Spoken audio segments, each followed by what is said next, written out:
देखो, आज आप लोगों को हम बताते हैं मौलिक अधिकार। ठीक है, मौलिक अधिकार। आज हम चर्चा करेंगे मौलिक अधिकारों के बारे में। जानेंगे कि हमारा संविधान देश के नागरिकों को कितने मौलिक अधिकार दिया है और कौन कौन से मौलिक अधिकार दिए हैं। आज कौन सी तारीख है बेटा? 29 है ना? ठीक है, तो आज हम चर्चा करेंगे मौलिक अधिकारों के बारे में कि भारत का जो संविधान है भारत के नागरिकों को कौन कौन से मौलिक अधिकार दिया है, क्या क्या हमारे मौलिक अधिकार हैं, उन अधिकारों की हमारे जीवन में क्या उपयोगिता है और उन अधिकारों का हमारे जीवन में क्या महत्व है, क्यों जरूरी है मौलिक अधिकार। देखो, सबसे पहली बात यह है कि मौलिक अधिकार की जो संकल्पना है वह ह्यूमन राइट, मानव का जो अधिकार है, मानव की जो स्वतंत्रताएं हैं, वही हमारा मौलिक अधिकार है।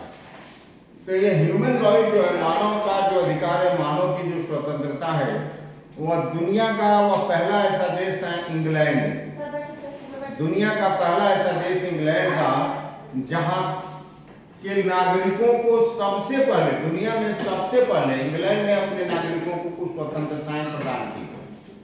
उसी को मौलिक अधिकार कहा गया। और उसके बाद ब्रिटेन के बाद दुनिया के तमाम देशों ने अपने अपने देश के नागरिकों के लिए कुछ स्वतंत्रताएं प्रदान की, जिनको हम मौलिक अधिकार कहते हैं। लेकिन ये सबसे बड़ी बात जानने योग्य ये है कि दुनिया का पहला ऐसा देश था ब्रिटेन, दुनिया का पहला ऐसा देश था इंग्लैंड, जिसने अपने देश के नागरिकों को कुछ स्वतंत्रताएं प्रदान की। वह समय था 1215 ईस्वी। याद रखना, 1215 ईस्वी में इंग्लैंड के राजा हुआ करता था राजा जॉन। कौन? राजा जॉन।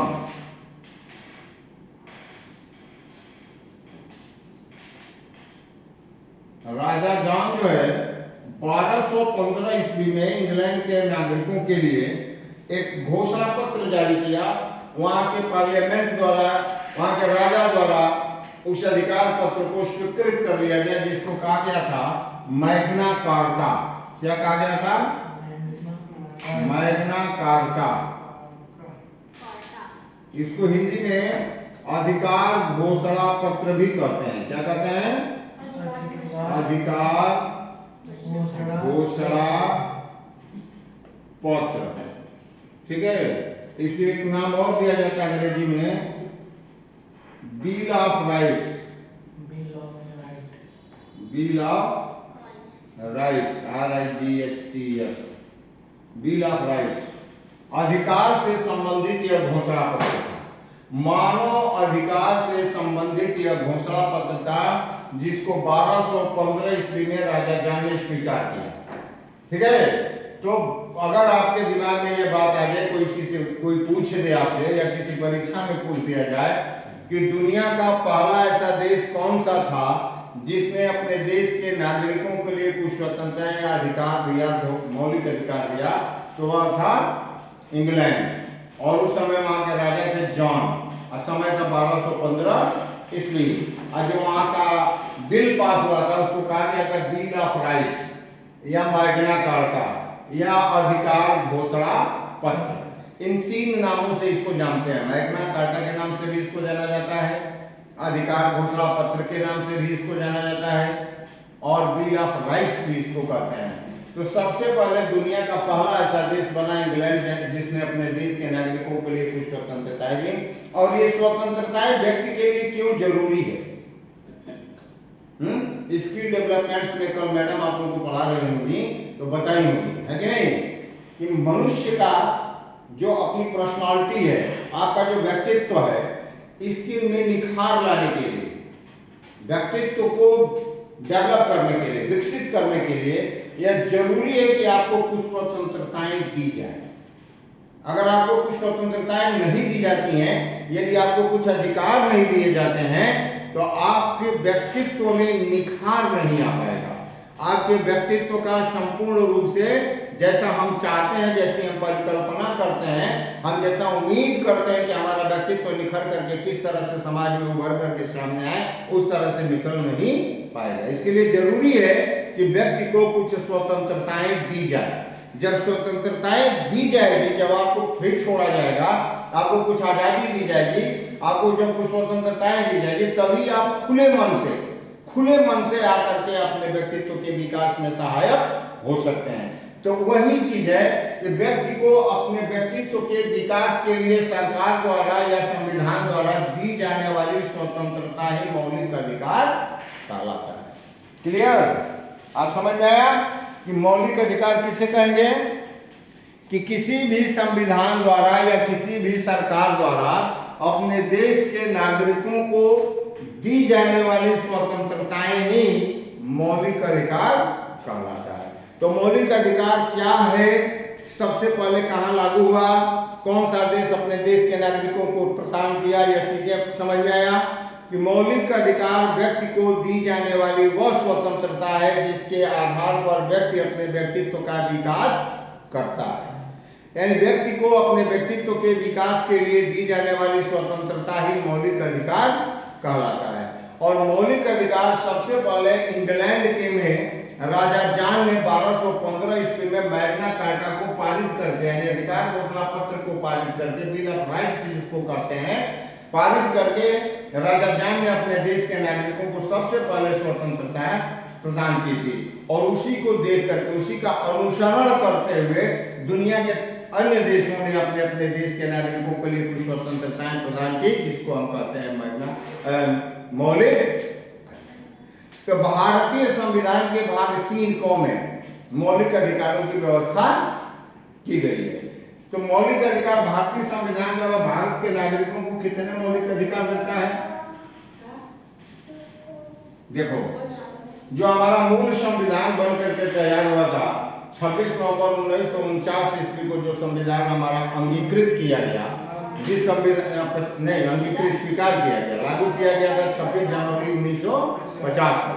तो जो हमारा संविधान बन के तैयार हुआ था, उस संविधान में नागरिकों को 7 प्रकार के मौलिक अधिकार दिए गए, लेकिन वर्तमान में हमें 6 मौलिक अधिकार का। वह देखो कौन कौन सा। पहला है समानता का अधिकार। समानता का अधिकार यह संविधान के अनुच्छेद 14 से लेकर के 18 तक, 14 से 18 तक संविधान के अनुच्छेद 14 से 18 तक हमको कौन सा अधिकार दिया गया है? समानता का अधिकार।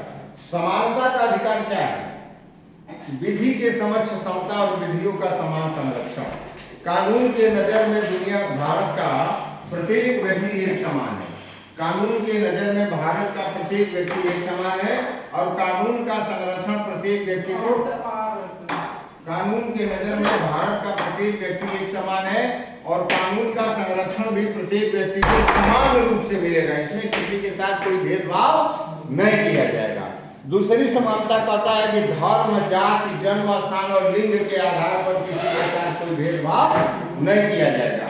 आप हिंदू हैं, आप इस्लाम को मानने वाले हैं, आप ईसाई धर्म के मानने वाले हैं, आप सिख धर्म को मानने वाले हैं, पारसी धर्म को मानने वाले हैं, यहूदी धर्म को मानने वाले हैं।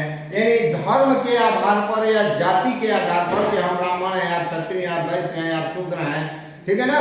धर्म के आधार पर, जाति के आधार पर, जन्म के आधार पर या लिंग के आधार पर कि हम पुरुष हैं, आप महिला हैं, ठीक है ना?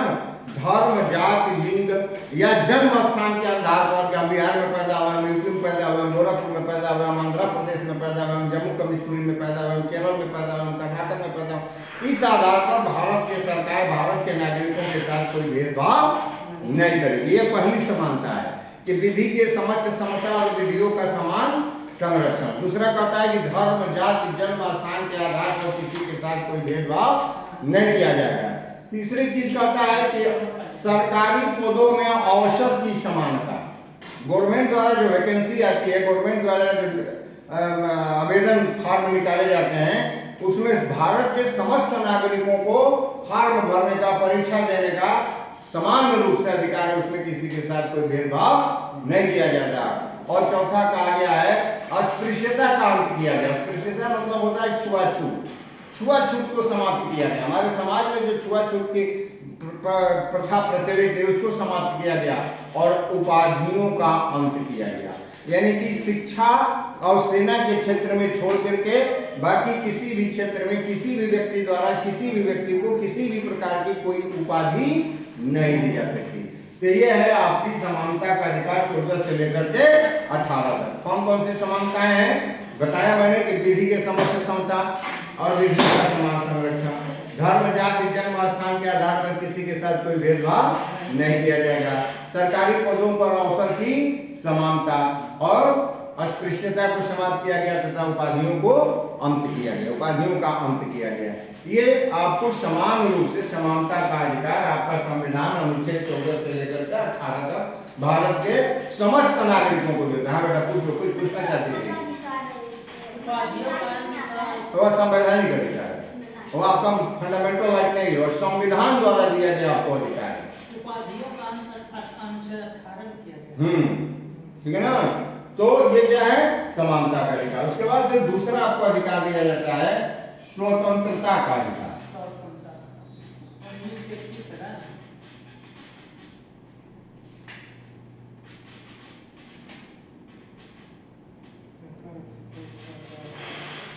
स्वतंत्रता का अधिकार संविधान के अनुच्छेद 19 से लेकर के 21 तक।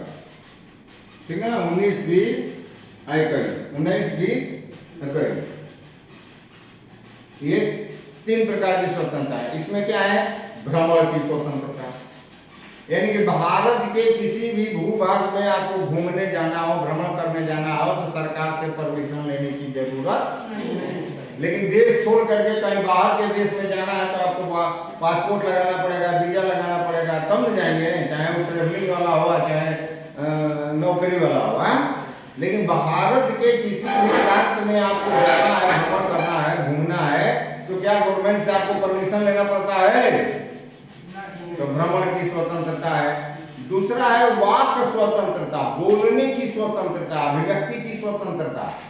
आप अपने विचारों को अभिव्यक्त कर सकते हैं, भाषण दे सकते हैं, लिख सकते हैं, पढ़ सकते हैं, अखबार निकाल सकते हैं, दूरदर्शन चला सकते हैं, आकाशवाणी चला सकते हैं, जो भी माध्यम अपनाना चाहे अपना करके आप अपने विचारों की अभिव्यक्ति कर सकते हैं। शांतिपूर्ण ढंग से बिना शस्त्र का, बिना हथियार का सभा और सम्मेलन भी कर सकते हैं, जुलूस भी निकाल सकते हैं। ये आपको स्वतंत्रता मिली है। इसके बाद से तीसरा आता है आपका शोषण के विरुद्ध अधिकार।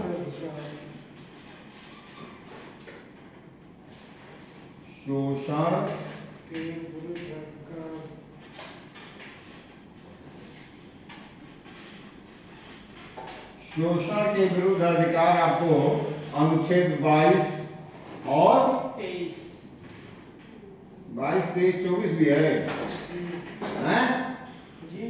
22, 23 और 24 भी है सर, है ना?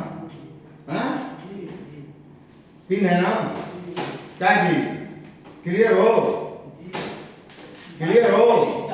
शोषण के विरुद्ध अधिकार अनुच्छेद 22 से लेकर के 24 का, 22, 23, 24, 22, 23 है,